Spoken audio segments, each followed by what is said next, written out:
Oh, welcome back to Origami Snowman. How in the world are you guys? I'll tell you guys are great. You guys are fantastic. So today, according to the title card on this video, I am doing another 5 for 5, but this time Bible characters as presented to me by my missus, by my darling wife. Okay. This one's going to be interesting and fun. I grew up in kind of an evangelical, environment, and I'm not an evangelical anymore. I don't know. I like that whole part of the Bible where you love everyone regardless of every other thing, which I don't think is something embraced by the evangelicals, although I'm not entirely sure, mostly because I've never heard one talk about it. So, whoops, over the thing and down in the, oh boy. So my wife, she's actually an elder at our church, so she knows all sorts about the Bible. She's actually read through the Bible a number of times. She knows a lot about it, and I'm a little intimidated because my biblical knowledge is primarily everything I gleaned from the flannel graphs that they had in my Sunday school when I was a itty bitty. And then that's it. Okay, so here is the list in alphabetical order: Aaron, Adam, Boaz, David, Esther, Jethro Tull. It's just Jethro. Sorry, not the band. Jonah, Joseph, Rahab, and Rebecca. Okay, so Aaron was Moses' brother. These are, if you'll notice, these are all, with the possible exception of Joseph, these are all Old Testament. My wife did say they were all Old Testament, so I assume that Joseph is the Technicolor Dreamcoat Joseph and not Jesus' stepdad. So we're going to just assume that that's what she meant. Oh, nice. So Aaron was Moses' brother. He was sort of like the mouthpiece. Like when God asked Moses to speak to Pharaoh on behalf of the Israelites, Moses was like, I can't do that. I'm not a good talker, man. I got a hole in one just now, and I feel great about that. He had a crisis of confidence, and he didn't think he could do it, but he would still be there. Another hole in one. Look at that. And so God was like, well, fine. Your brother, he's kind of mouthy. He likes to talk. Take him. So Aaron got to go with Moses and, and antagonize the Pharaoh, which is never a bad idea. He was also, I believe, the first priest of the Israelite church or whatever. The I don't know. Now Aaron was also not a great father. His sons inherited the priesthood, but abused it. They were like they were not great dudes. They were like, all the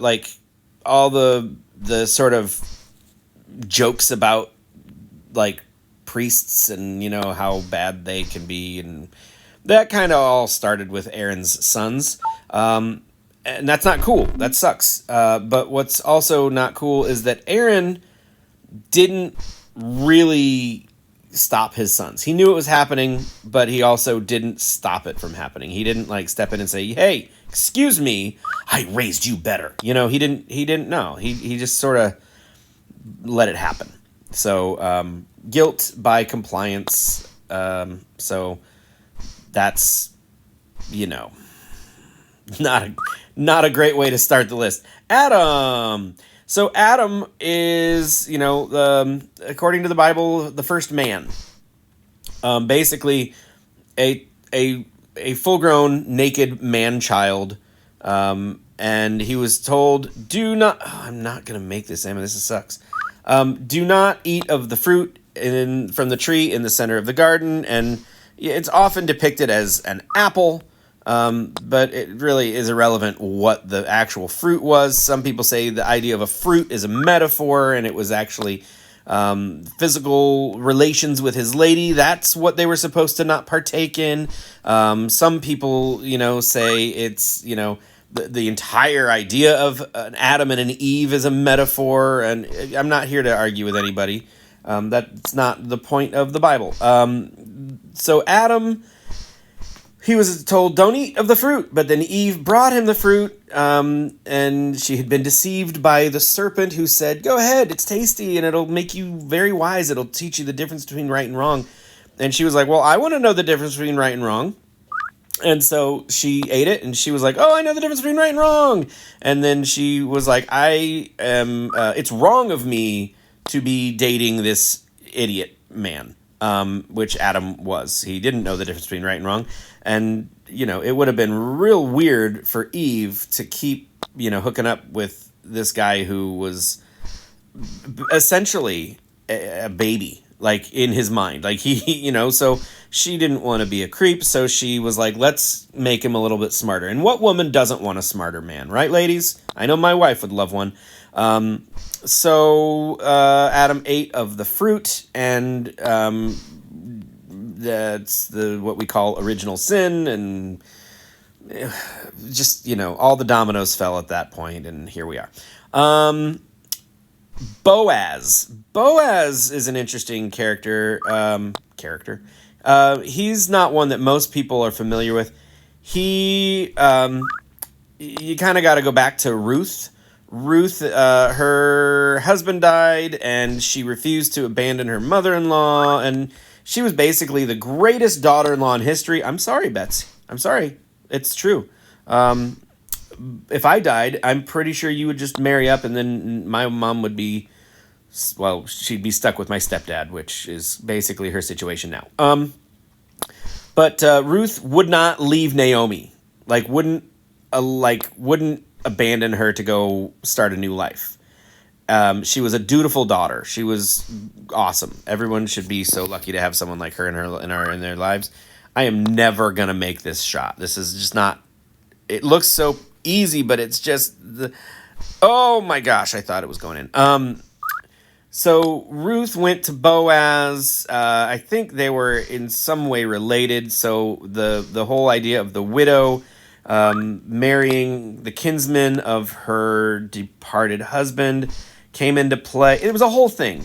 But Boaz, he was in love with Ruth, and he was more than happy to accept the responsibility of caring for Naomi.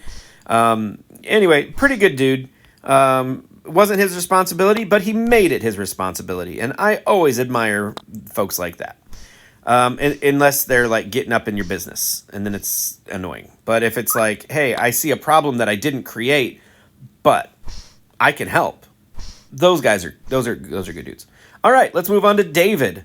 Now we this is tricky and problematic because we don't want to ignore the good for the bad, but it's real hard to not. So David, he was a little shepherd boy. He had faith in God. He, put his faith to work, and he slew the giant Goliath with his slingshot.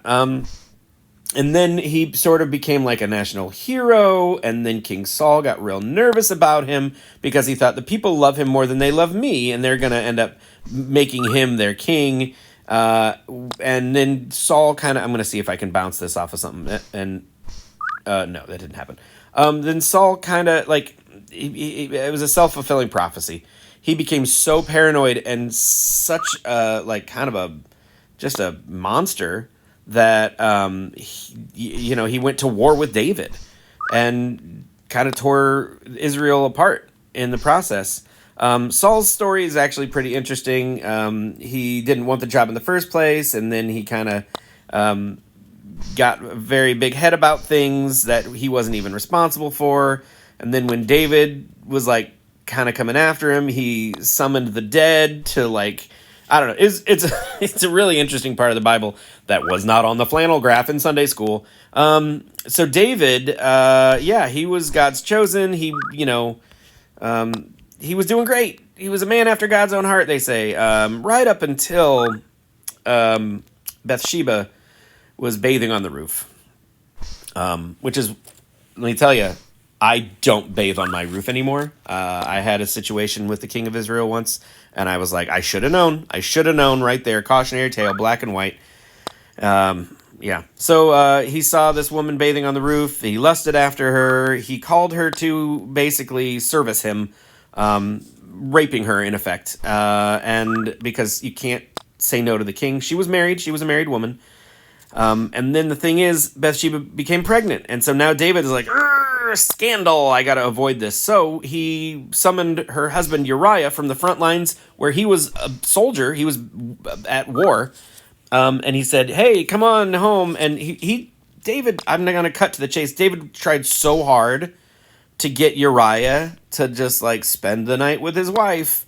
But Uriah was like, absolutely not. My soldiers don't get this privilege. They don't get to go home to their wives. I am not. No, I will absolutely not. I'm not gonna, have any of the comforts that my men don't have. He was a good dude. And so David had no choice. Well, he thought he had no choice, but to assign Uriah to the front lines and then have all of the other soldiers pull back to leave Uriah basically in the middle of a horrible battle, which cost him his life. And then David, his widow is lonely and I will take care of her. Mm-hmm. So, yeah, sure, David did some good things and then David did some bad things. And it's really, really hard to, focus on one and not the other. So we're going to come back to that. Also, David's son Absalom was kind of an absolute nightmare. But his other son Solomon was, was okay. All right, so let's move on. I spent way too much time talking about David. Esther was, she was the wife of King Xerxes. She was an Israelite, and in a time when the Israelites were being very harshly treated. I'd be more specific because that happens a lot throughout history, but just King Xerxes. Think 300. Remember the weird dude with the chains in his nose? That's King Xerxes. That was Esther's husband. What a catch. And so while the Jews were being persecuted, Esther, she basically risked her life by requesting an audience with the king to plea for their whatever, like their safety. Okay. She knew that if the king was in a bad mood, he could just kill her. He could have her killed. But she thought, well, this is why I'm here. I like if I'm not using my position, I'm at 70 strokes for this hole, by the way. Oh boy. Maybe a different tactic is required. This is not the one. So then moving on to Jethro. Jethro was the father-in-law of Moses, also known as Reuel, sometimes referred to as Hobab. Just another instance of evangelicals ignoring the fact that, yes, you can have a name change, and it's totally fine, and it's not weird. If Johnny wants to be Janie, then guess what? You can do it. You can find it in your heart to call him a different name. It's right there in the Bible. Jethro, yeah, he was the father-in-law of Moses. Some say he was the one who convinced Moses to basically divide up Israel into the 12 tribes, or maybe not the 12 tribes, but into basically give each tribe a different responsibility so that he wasn't doing everything on his own. I don't know. I had to Wikipedia him, and I kind of skimmed it. It was boring. Jonah was a prophet. Everybody knows Jonah. He was the one who he was sent to basically tell the Ninevites, the evil Ninevites, to stop being evil or God would punish them. And he was like, well, first of all, no, I don't want to go to the Ninevites because they'll kill me. Second of all, why would you give them this chance? They're evil. You should punish them. Just jump to the, cut to the chase and kill them all. Rain down fire. Remember Sodom and Gomorrah? I don't know if that had happened yet. I don't really know, historically when this happened. But, kill them. Destroy them. Burn them with fire. So Jonah didn't want the Ninevites to have a second chance. So instead of going to Nineveh, he went a different way. He got on a boat and tried to go the exact opposite direction. There was a big storm. They were in danger of being capsized and sunk. And Jonah was like, it's me. I'm the problem. It's me. And they drew lots because the crew was like, no. We're not throwing a prophet into the ocean. We're not throwing one of God's prophets in. That's nope.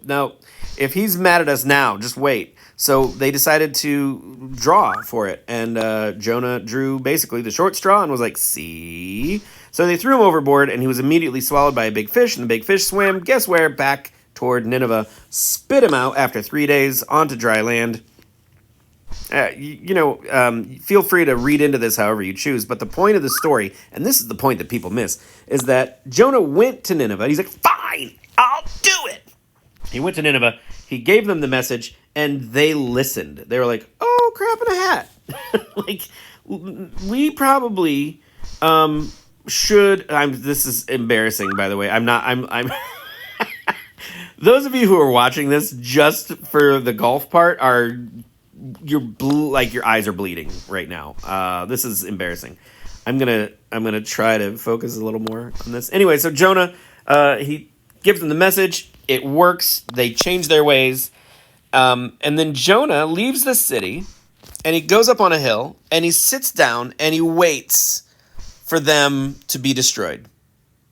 Because he's so sure that there's no way that they're going to, heed God's warning, and God is going to have no choice but to destroy them. Right? So, he's doing God's will reluctantly, but he also doesn't agree that God should be merciful. And so when God shows mercy, the same mercy that he showed Jonah, by the way, Jonah's mad. He's pretty ticked off. He's fear, and that's kind of where we leave him. We leave him angry that God didn't kill the Ninevites, that God made good on his promise of mercy and grace. And that's the other thing they don't really teach you in Sunday school is that Jonah was a b-hole. Jonah kind of sucks. He's definitely on my 5 down. I'm just going to, spoiler alert, not a big Jonah fan. Now the Jonah's brothers, that's a different story. Also not a big fan. All right, Joseph. Joseph was, who was it? Jacob's son, his second youngest son. He was, I'm really doing such a good, I'm at 107. I don't know what to do anymore, you guys. This is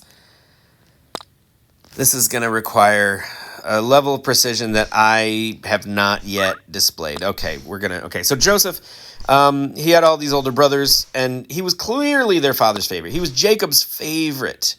And let me tell you, as my mom's favorite, my siblings didn't like me much.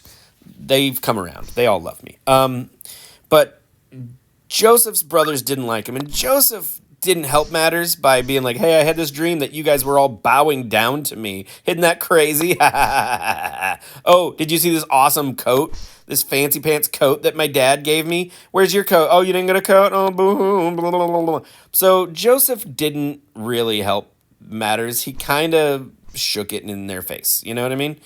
And so what they did was they were going to kill him. And then one of the brothers was like, we can't kill him. Yeah, I agree. This kid sucks. But we can't kill him. We just can't kill him. All right, hang on a second. I got to really focus because I think I can just boop, and then drop right in. Oh, no, on the edge. No, no. That's the right idea, though. So they basically slaughter a goat, rub the goat blood on the coat, throw Joseph in a pit, and then take the coat to dad and say, oh, he was attacked by wild animals and killed. Boom. And then when their dad doesn't question it, when he's not like, well, bring me more remains than just this, we need to bury the bones, right? They sell Joseph into slavery. Joseph goes to Egypt. He ends up working for Potiphar, one of the highest kind of, I don't know if he was quite the fair. I don't know. He was in charge of a bunch of stuff. He was a big deal. And Joseph worked for him. Joseph was also kind of a studly dudley. And Potiphar's wife, she was a thirsty old lady and wanted a piece of Joseph. And so Joseph was like, absolutely not. No. There's a lot wrong here. I'm not betraying the trust of the man who put me in charge of all this stuff. And I'm certainly not going to, go against God's command. And no. So Potiphar's wife was not like, she didn't like, she didn't like being turned down. So she made some false accusations and got Joseph thrown into prison. And so while he was there, he interpreted some dreams, got a reputation for being, a dream interpreter, having, God's God's grace on him. And, so when the Pharaoh needed somebody who could interpret a dream, Joseph's name came up. And he sent for Joseph. Joseph interpreted the dream. And Pharaoh was so glad that he put Joseph in charge of a bunch of stuff. Now, the dream that Joseph interpreted was a prophetic dream about a drought and a famine. And so they started to basically store up grain in preparation for this famine. So when the famine hit, there's all these other countries, all these other, they were starving. And so Jacob, the head of, basically the head of the Israelites, was he? I don't know. Anyway, he sent he sent all of his sons to Egypt to beg for grain, to say, hey, can you please save my people? Because it was a big influential family, very, wealthy, but without food, what's that going to do you? So they met not with Pharaoh or with whomever. They met with the second in command, who was Joseph. They did not recognize him, and Joseph played a little funny ha-ha game and sort of, basically just was the same precocious little boy that he was before they, stole his clothes. Oh, that was so close. So essentially what this story is, Joseph is responsible for the Israelites being in Egypt. When Moses, Moses had to lead the people out, so Joseph, he's a big player in the history of Egypt. I'm at 157. Oh my gosh. Okay. I'm not even at the bottom of the list yet. Rahab was a prostitute who helped some Israelite spies sneak out of a city. There's more to it than that, but I didn't Wikipedia that one because, oh my gosh, you guys. Oh, that was good news. I feel like a sneeze that I've been holding on to finally worked its way out. All right, this one should be real easy, right? So Rahab, she was a prostitute, which also is, I wish I could go back in time and sit in on like a second grade Sunday school class when they talk about her and just feel the awkwardness in the room as the Sunday school teacher tries real hard to it needs to be mentioned but not dwelt upon. Anyway, so, and then Rebecca. Rebecca was Isaac's wife. She was the mother of Jacob and Esau. So Jacob was, remember, Joseph's father. So Rebecca would have been Joseph's grandmother. Now, Jacob and Esau were brothers. I can't remember if they were twins. I don't remember that part. I just know that Esau was kind of like Mr. Manly Man. Think of Paul Bunyan or, oh, nice hole in one after that 159. That really, thank you. I needed that. He was big, hairy guy. He hunted. He was, I don't know. It doesn't really go into a lot of detail about this, but think like toxic masculinity. If you were going to make a movie about these guys, I picture one of the Kelsey brothers, big burly beard, just, like that guy. You know what I mean? Not a bad guy, just that guy. When he's hungry, that's all that matters. You know what I mean? And Jacob was not exactly like that. He was a little more of more of an intellectual, he was a nerd.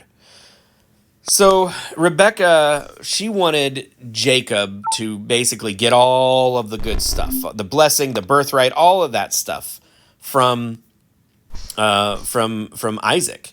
She wanted that, for her son, for her favorite son. And so basically they had a couple plans. She was a crafty little lady. She said, okay, so your brother is coming out of the wilderness. He's been hunting for days. He's probably very, very hungry. So take him this bowl of stew and trade him his birthright. Okay, Esau was the firstborn, and and so he got everything. He was going to inherit everything from his father. And so Jacob was like, why don't you trade me, promise me your birthright for this bowl of stew. And so Esau, being, the Kelsey brother, that guy, he agreed because he was hungry. And in that moment, that's all that mattered. Now, let me just say, I get it. I've been hangry, And so Esau agrees to it, probably thinking there's no way he means this. This isn't going to stand. But then what ends up happening is Rebecca calls Jacob to her and says, here's what we're going to do. Your father's eyesight is failing. He can't see. He doesn't know one son from the next, except because, he's going to feel your arms and know that you're not hairy like your brother. So they put goat skin, they strap goat skin to his arms, and they send him in and say, hey, please give me your blessing. Because the father had two gifts to bestow. One was the birthright, and then the other was the blessing. And so he goes in and pretends to be his brother and asks for the blessing. And so poor blind Isaac, whose own father took him up on a mountain to kill him, so, he doesn't have a lot of good role models to draw from. He agrees. He's like, fine, here's your blessing. And then realizes what has happened. So now Jacob has both the birthright and the blessing. Yeah, not a cool move. Very Loki versus Thor in this situation. But no, and now Esau is furious. He's livid, and he wants to kill his brother. So Jacob runs off, right? He runs away. And it's a whole thing. Anyway, so Rebecca, kind of a sneaky mom, right? Now, there's more to it than that, but that's the story I like. There's more to her story. I don't remember exactly all of it, but whatever. My wife could tell you more, and that's probably the part she likes, but I like the part where they were sneaky. So, because I'm a Slytherin, what are you going to do? Okay, so Aaron, Adam, Boaz, David, Esther, Jethro, Jonah, Joseph, Rahab, Rebecca. Whew. Now I gotta, hey, look at me with my hole-in-one. Now I've gotta give my 5s ups and my 5s downs. Okay, let's start with Aaron. It was almost a hole-in-one. Aaron, yeah, he stepped in and he helped his brother, but he also couldn't step up and stop his sons from manipulating and abusing the people who came to temple to make their sacrifices. Like they were macking on the ladies and using their positions of power to, be naughty. And that's not cool. Whoops. That's sort of, I don't like that. So Aaron, sorry, you're a thumbs down. Adam, we're going to come back to you. Boaz, you were a stand-up dude. You're a thumbs up. Okay. David, we're going to come back to you too, because you're problematic. I'm going to check the rest of the list and we'll get back to you.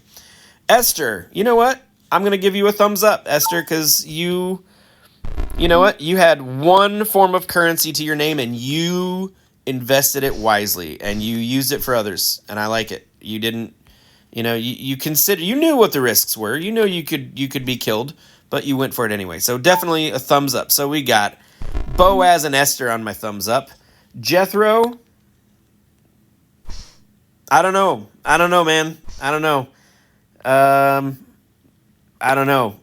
That's tricky. That was a weird one. That's like hey, do you want some dry toast? Yum, delicious. So we're gonna come back to you. I got 3 come back to yous. That's weird. Jonah, thumbs down. You suck. Joseph, I like that you went to jail for the right reasons. You were, the way the Bible kind of paints this picture is that he was blameless. But they also make sure to let us know that he was kind of a d-bag. Like he he taunted his brothers, and they were like, "Hey, listen, you little crap head." I don't know, crap head. I'm sure they called him that. Yeah.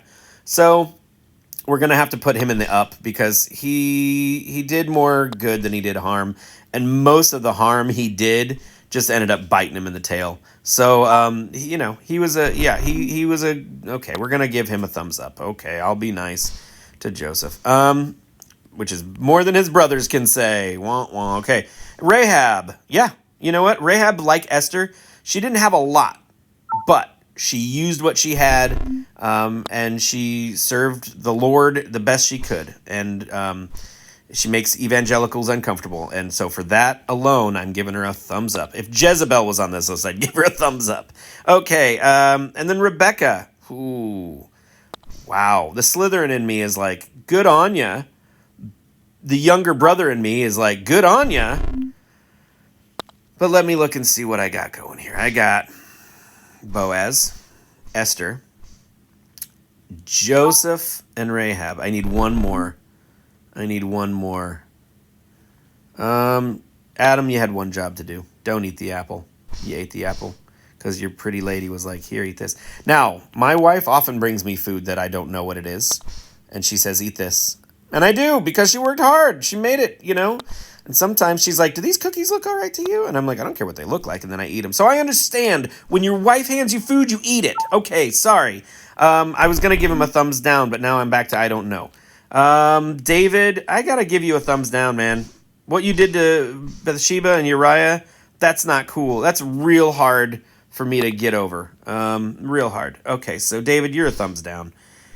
Jethro, I don't know. I'm going to give you a thumbs down just because you're boring. Adam, you get a thumbs up. You get a thumbs up because, yes, I've been there. Your wife gives you food, you eat it. You know what? You were dumb. You didn't understand consequences. You didn't know right from wrong. That's, you didn't know. You were just doing, you didn't know right from wrong, and then you did wrong, and now everyone's mad at you? That's not cool. So sorry, Rebecca. You get a thumbs down. All right, so my thumbs up, what was it? Adam, Boaz, Esther, Joseph, and Rahab.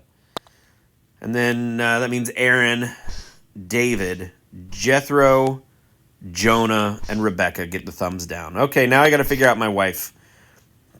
Boy, 22 years coming up, and I'm thinking I'm going to figure her out now. That's rich. Okay. I'm going to say no to Aaron. I'm going to say no to Adam. I'm going to definitely say Boaz. She likes Boaz. Because how can you not like Boaz? She married a stand-up guy, and Boaz was a stand-up guy. She probably sees a lot of me in him. David, I know that she's not a fan of what he did, because she's told me in no uncertain terms that if I ever impregnate Bathsheba and kill Uriah, then we're going to have words. So I'm going to guess that she's probably a no on that one. Esther, she likes Esther. So Boaz and Esther. I'm going to say she put Jethro on here, and I think she probably did that just to mix things up. She's crafty and clever. I don't think she put him on here because she's like, he's secretly my favorite character. No, I don't think that's what she did here. Jonah, no. Joseph, I'm going to say, yeah. I'm going to say Joseph, Rahab, and Rebecca. Joseph, Rahab, and Rebecca, she's going to give them a thumbs up. And Boaz and Esther also get a thumbs up, and the rest are thumbs down. All right, let me make this whole, and then I'll grab the list, and we'll see what we can do. Oh, boy, I thought I should have a little more beans. 2 more beans would have done it. 3 more beans would have done it. And my last bean, and it's in. All right, let's look at her list. Hear me unfolding it? You should see the paper she used. It's very fancy. Her thumbs up. Her thumbs up. Esther. Yep. Joseph. Yep. Boaz. Yep. Jethro. I called that one wrong. And then Rahab. Yep, nailed it. Aaron, David, Jonah, Adam, and Rebecca are all thumbs down. I'm guessing she probably thinks Rebecca was not cool for what she did, but you gotta admit, like, if she was your mom, it'd be real hard to, like, find any fault, right? Anyway. That was pretty close. I was only off by one. I'm getting really good at this, you guys. I'm getting really good at this. I just need to get I need to get my son to do one of these, but I can get him to take the trash out if I get loud about it, but that's about it. He's not one to get involved, mostly because he doesn't like me. Mostly because he's just like me. Okay, we got to get a hole in one. I'm not finishing on an 8. Okay, can we do this? Can we do it? Can we? No, we can't. No, we can't. All right. Okay. So what about you guys? What are your favorite Bible characters? Those are all good ones. Yeah. Oh boy, we're not gonna. Now, I mentioned Jezebel, and everyone's like, "Oh, she's evil. She's synonymous with evil woman, right?" When people are called, "Oh, you're a Jezebel," But let's be honest. What did she do that the American people didn't do when they took over this country? Right? We swept in. We took the indigenous people and we made them forsake their gods, or we would kill them. Right? She forced the Israelites to stop worshiping God and start worshiping Baal. And she was pretty heavy-handed about the whole thing, just like we did to the Native Americans. And now we're like, we don't want to talk about that, but look at how awful and evil and horrible this lady was. But let's be perfectly honest. If she had been if she'd been an Israelite, she would be a hero. She would have her own testament. Are you kidding me? Man, we need more Jezebels in our life, right? If you're young ladies, listen to me. Maybe don't worship Baal. Baal's kind of, weirdo creep guy. They sacrifice babies and stuff. Don't do that. Don't sacrifice babies. That's across the board. Guys, girls, non-binaries. If you ever find yourself on a Saturday evening and you're like, oh, gotta go sacrifice a baby, take a minute, think about what you're doing, look around, give the baby back to whoever you took it from, go get some Taco Bell, watch The Office, just relax, just chill out. You need a major course correction. That's all I'm saying. But the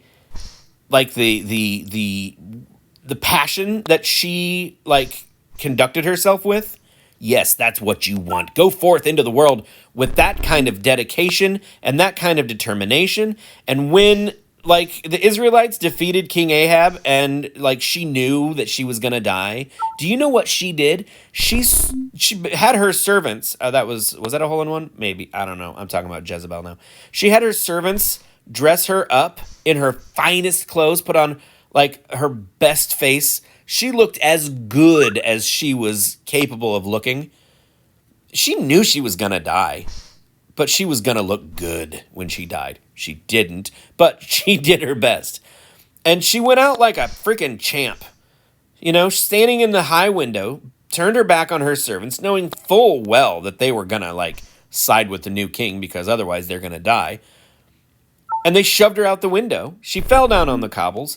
The king and the new king and his men rode in, trampled her corpse underneath their horses' hooves, and then wild dogs came into the city, ate her body, and now legend says other than her hands and her head, because she used to nod her head toward the beggars, and she would throw alms with her hands. So that was the only good that she did. I don't know if that's true or not, but these wild dogs ate her corpse and then ran up into the hills and pooped her out, and nobody really was too worked up about it. But I will tell you what, if she had been an Israelite, her own testament. Yep. Oh my. Be a Jezebel. Don't sacrifice babies, but you know what? Fight for yourself the way she fought for herself. She was married in to consolidate power, realized she had none of her own, saw that her husband was kind of a weak little man, and basically just took the reins and was like, listen, I'm going to drive this car. I know cars don't have reins. I know I mixed some metaphors, but yeah. Moms and dads, don't be afraid of your daughters being Jezebels. That's all I'm saying. Anyway, how did I do? I think I did pretty darn good. Have a good one, you guys. Thanks so much for watching. Betsy, I'm sorry if I made you mad by talking about the people that you like in a negative light. But whatever, it is what it is. Thanks so much for watching. I love you guys. You're amazing. Goodbye.